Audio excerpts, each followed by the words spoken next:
am here representing human exploration, and I am here to report that reports of our death have been greatly exaggerated.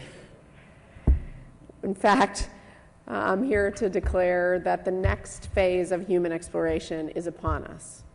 And we at NASA are here to make that next phase a reality. And I'd just like to talk with you today a little bit about where we are going in the future with human exploration. As we go, we will be building on extraordinary legacies. The legacy of Apollo, perhaps the greatest achievement of the last century of humankind.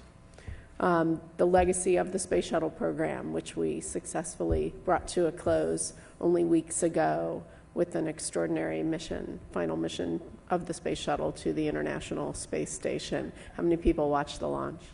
Anybody go? Anybody go in person? Right on.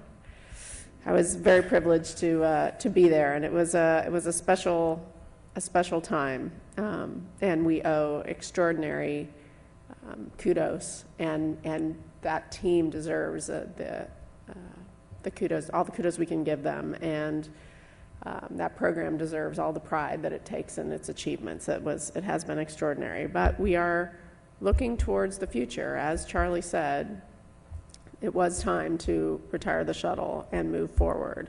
We will be going farther. We will be going beyond where the shuttle could go, beyond LEO, beyond low Earth orbit, beyond the moon, beyond where Apollo went.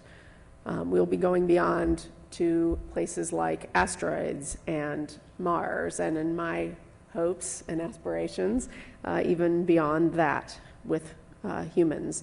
Why will we be doing this?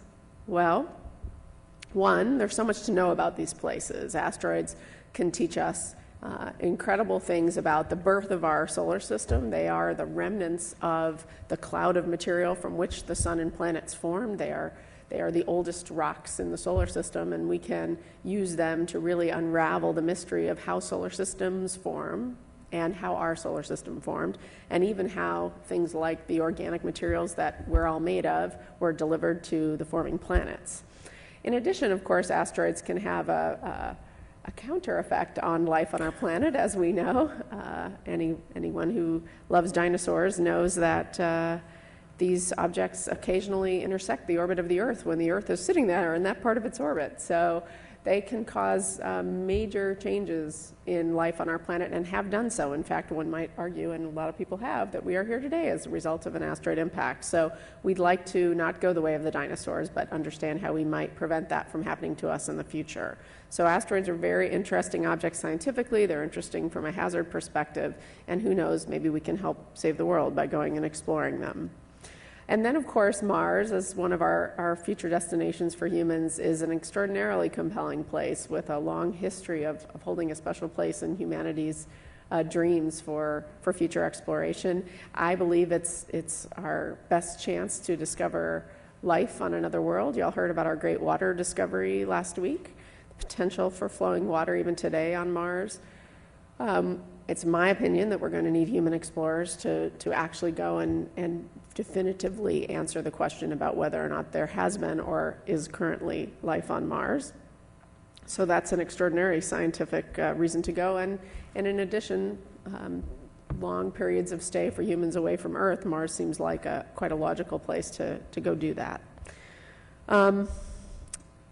So we do it because there's so much to know. We also do it because pushing the boundaries of what's possible is part of our DNA as human beings, and it's part of the DNA of our country, I would say. It's part of American DNA, so we're going to continue to push beyond where we've been before.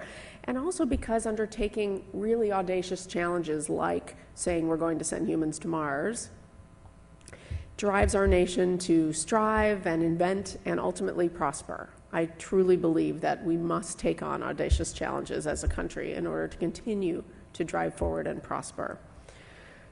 So how are we going to do this? How are we going to create this future for human spaceflight when so many people are saying there is no program? And I'm here to tell you there is a great program. We actually have all the pieces in place in the programs we are putting together to undertake the next phase of human exploration. We have those pieces in place thanks to Congress, who passed our Authorization Act last year, and to the administration, who supported that.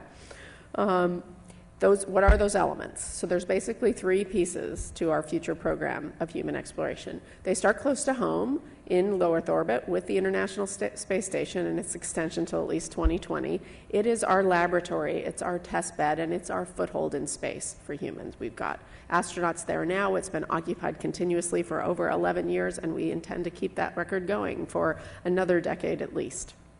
We will use it in ever-expanding ways. We'll supply it with cargo and ultimately crew using innovative approaches, partnering with the private sector in new ways for NASA to create new industries and new commercial opportunities. So not in the traditional NASA program sense, which we can talk about more in the Q&A if you all want to, but yet in new ways with our commercial partners developing a service that then NASA can purchase. And then that service is available to more than just NASA. It's a great opportunity to expand space exploration in new ways. So we start in low Earth orbit. Next, to go beyond low Earth orbit, so the great thing about doing this innovative partnership for low Earth orbit is that it should free up resources for NASA to focus on beyond low Earth orbit. NASA should be the ones focusing on that frontier, on those things that have never been done before. We know we need a capsule and a big rocket to get out beyond low Earth orbit, so we're starting on those right away, and those are in formulation right now and actually starting to be constructed. And third, we need research, and we need to develop technologies and new capabilities in order to go beyond low Earth orbit, in addition to the rocket and the capsule, and we're working on those as well. So there are hard questions we need to answer about human survivability on long space trips beyond Earth. There are new habitats that need to be invented, new kinds of propulsion for in-space travel, new kinds of spacewalking suits, new kinds of shuttlecraft to maybe fly asteroids around, or fly astronauts around the asteroids. So we actually had a question on Twitter come through already about the kinds of technology that we're going to be working on. Those are some of the new kinds of systems we need as we go beyond low Earth orbit. So the rocket and the capsule that we're doing are absolutely necessary. They're absolutely not sufficient for us to get there. We need to invent a lot of other things as well, and I'm sure Bobby will say more about this. But we have all those elements in our programs now. We have all those different pieces, the low Earth orbit piece with ISS, the rocket and the capsule, and the research and technology that we need to go forward. We need to make sure we follow through on inventing all of those things and on driving through all those things to make our exploration dreams a reality. But I want to close by saying having cool destinations and having the various pieces in our program isn't enough to make this aspiration become reality. Making this endeavor a reality is going to require inventing something that's actually more challenging than inventing new technologies or new systems. I think it's going to require inventing a new way of operating for NASA and for our community. It's going to require inventing new ways of collaborating, new ways of exploring. We need to collaborate across different parts of NASA, science and exploration working together. We need to collaborate in new ways with the private sector, like we're trying to do with our commercial programs. But even in our NASA programs, we need to work differently with our private sector colleagues. We need to collaborate with other nations in new and expanded ways. We need to collaborate with universities to make sure that we're getting the best and the brightest students and the best research possible. And we probably need to collaborate with the public in the ways that we haven't collaborated with them before. We need to create a worldwide exploration movement in order to make this aspiration a reality. So my request of all of you today is to think about how you can help us do that.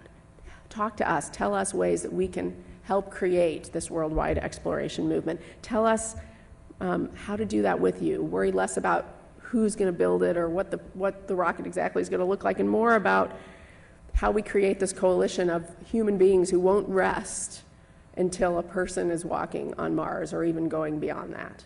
And let's just think about that for a moment. What is that moment going to feel like as that first astronaut sets foot on Mars? As she shakes that red soil from her boot, I like that. I hope you all will remember this day that we all rededicate ourselves to working together to enable an amazing future for NASA. Thanks.